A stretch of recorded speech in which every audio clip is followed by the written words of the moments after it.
홍콩의 밤이 깊어갈 무렵 경찰의 경보가 울리며 긴장감이 감돕니다.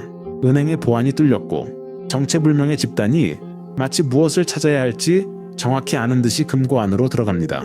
도둑들은 정교하게 데이터베이스를 파고들어 거물의 비밀번호를 찾아냅니다. 기술 전문가 사이먼은 비밀번호 전체를 복사하기로 하고 1분만 더 달라고 합니다. 경찰은 5분 거리에 있고 원래 계획은 3분 내에 탈출하는 것이었습니다. 시간을 지체하는 건 위험하지만 엄청난 보상이라는 유혹을 떨쳐내기엔 역부족입니다.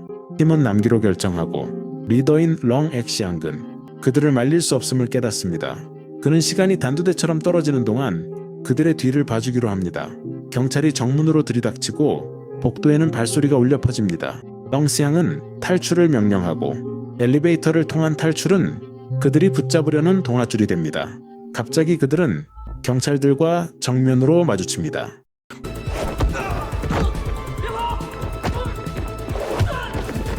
좁은 복도에 갇힌 팀은 무너져 내리고 경찰 한 명을 인질로 잡습니다. 엘리베이터로 돌아가는 것은 출구도 없고 움직일 여유도 없는 죽음의 덫처럼 보입니다. 하지만 옥상에는 그들의 숨겨진 계획이 펼쳐져 있습니다. 낙하산이 날개처럼 펼쳐지고 그들은 허공으로 몸을 던집니다. 근처 카지노에 착륙한 뒤 인파 속으로 당당히 섞여듭니다. 빠른 옷 갈아입기와 조직적인 움직임 끝에 일행은 조명과 소음 속으로 흩어집니다. 경찰은 뒤늦게 도착하여 혼란만을 거둡니다. 5억 달러의 주인은 분노로 폭발하며 누구도 답할 수 없는 대답을 요구합니다. 허공에 울분을 토합니다. 잔액은 증발했고 서장은 실패의 무게에 짓눌립니다. 모든 카메라는 파괴되었습니다. 상부는 기본으로 돌아가 현장 수사와 전통적인 감시를 명령합니다. 기계가 이해하지 못하는 영역을 인간의 지성이 해결해야 한다며 은퇴한 전설을 다시 불러들입니다.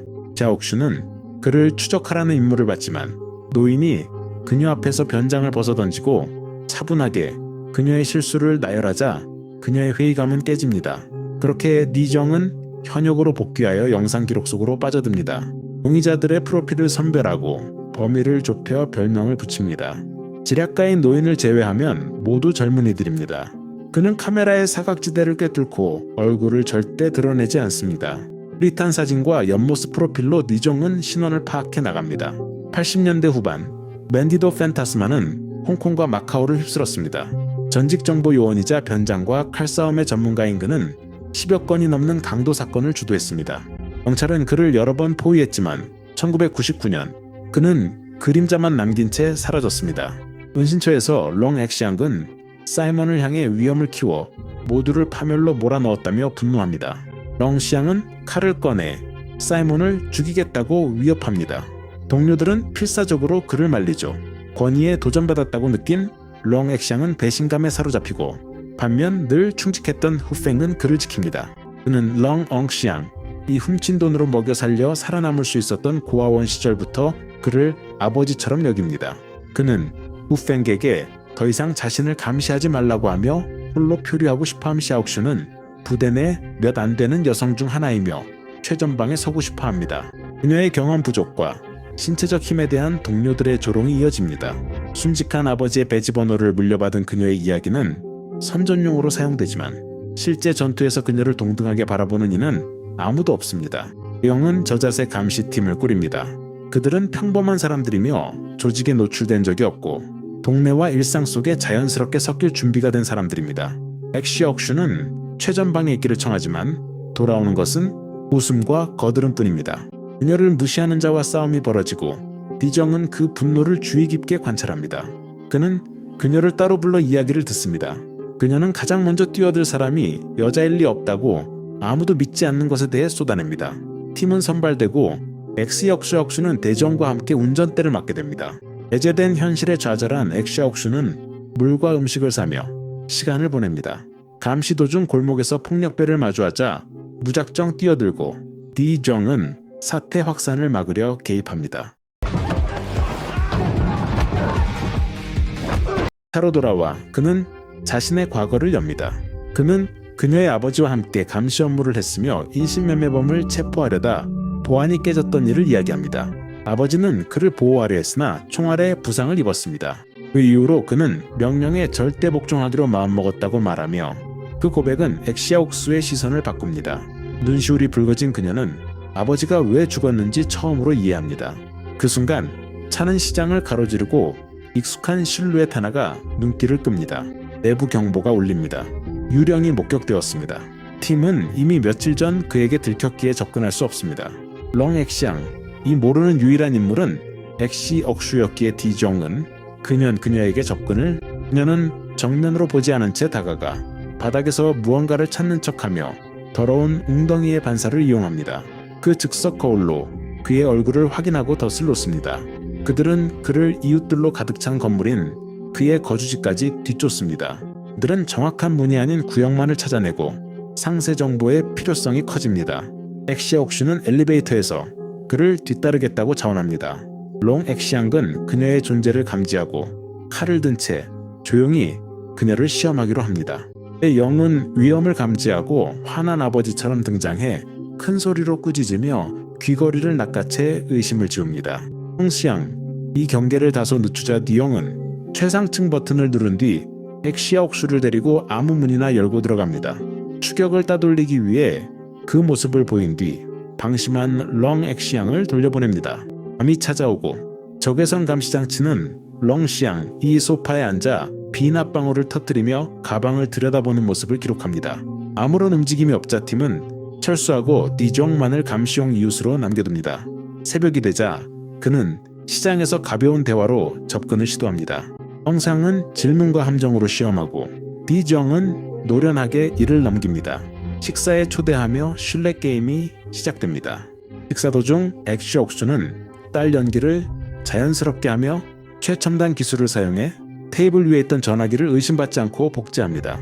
그날 밤 롱 엑시앙이 외출하자 후드를 쓴 자가 칼을 들고 디종의 아파트에 들이닥칩니다. 카메라는 이미 사이먼에 의해 조작되었고 결투는 어둠 속에서 벌어집니다.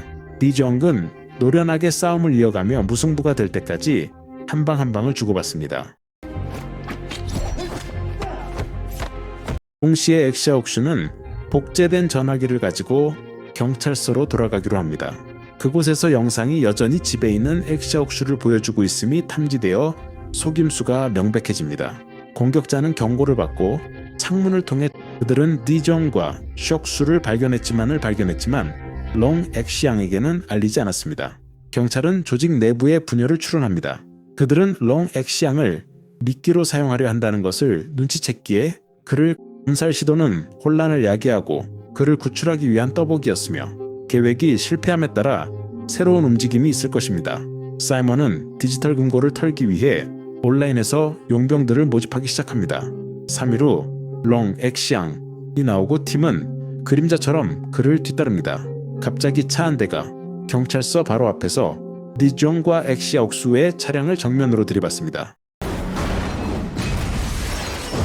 공격자들은 계산 없이 총을 쏘고 아스팔트는 탄피로 가득 찹니다. 엑시아 옥슈가 가장 먼저 정신을 차리고 디종을 깨우려 하지만 한 폭력배가 그녀를 겨냥합니다. 그녀는 반응하여 총을 쥐고 밖으로 미끄러져 나가 여러 명을 제압합니다. 그녀는 디종을 엄폐물로 끌어당기고 그가 깨어나자 롱 엑시앙의 쓰레기 봉투에서 보았던 점자 문자를 정보국으로 전송하여 숨겨진 메시지를 해독하라고 명령합니다.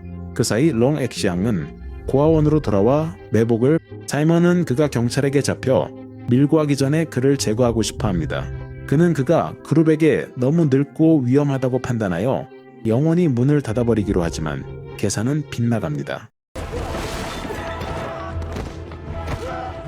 수십 명의 암살자들이 쓰러집니다. 롱 엑시앙은 버티며 그들을 하나씩 때려 눕힙니다. 그때 누군가 나타나 그의 손을 막습니다. 그는 그의 지도 아래 자란 양아들 후팽입니다. 롱 엑시앙은 예상치 못한 배신에 비명을 지릅니다. 후팽은 아버지를 죽이고 싶지 않지만 동생에 대한 책임을 지고 앞을 가로막습니다. 그들은 서로 총을 겨누고 충성심은 침묵 속에서 상처를 입습니다. 렁시앙은 그를 끝장낼 용기가 나지 않아 뺨을 때리기만 합니다. 푸팽은 반격할 능력도 없이 그와 함께 허공으로 몸을 던집니다. 피가 시멘트를 물들이고 이야기는 계속됩니다. 바닥에서 롱 엑시앙은 푸팽의 복부를 찌릅니다. 그는 마지막 숨을 거둘 때까지 그를 껴안으며 다음 생에는 그의 친자식으로 태어나길 바랍니다. 엉샹은 그때서야 퓨팽이 자신을 배신할 계획이 아니었음을 깨닫지만 진실은 너무 늦게 다가옵니다. 사이먼의 카메라는 그 장면을 전송하고 또 다른 결정이 내려집니다.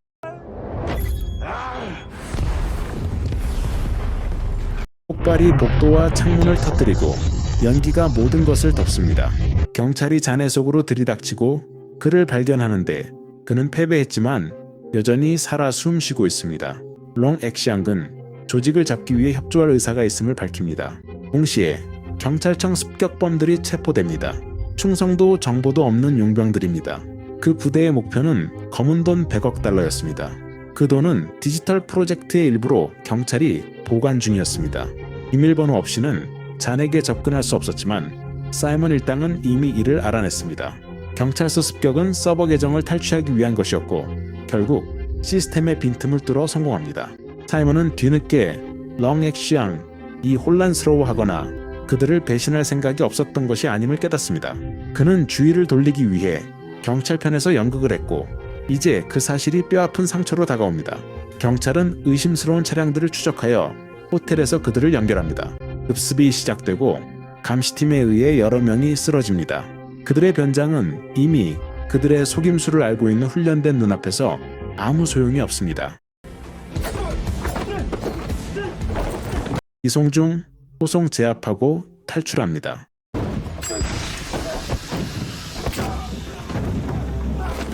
사이먼은 뒤를 쫓는 추적을 달고 기차역에 도착합니다. 젊은 요원이 그를 뒤쫓아 제압하려 하지만 날카로운 칼날이 그를 덮칩니다. 공격자 롱 엑시앙은 경찰을 처치하고 사이먼을 추격해 끝내 그의 아들을 잔혹하게 살해하고 맙니다. 보호받던 이들은 모두 사라졌습니다. 암호화폐에 대한 지식이 없는 롱 엑시앙은 자금을 옮길 수 없습니다. 그는 과거의 방식으로 돌아가기로 결심합니다. 그는 한 부유한 사업가를 협박하여 디지털 화폐 대신 현금 1,000만 달러를 요구합니다. 내 형과 이치아옥수는 이 움직임을 예측하고 사업가와 대치합니다. 약속 장소를 좁히는 사이 시아옥수는 침착하게 살핍니다. 흔들림 없는 롱 엑시앙과 디종의 대결이 시작됩니다. 노련한 베테랑은 불리한 상황에 빠져 단 일격에 끝날 위기에 처합니다. 엑시아옥수가 일어나 몸을 던져 그를 간발의 차로 구해냅니다.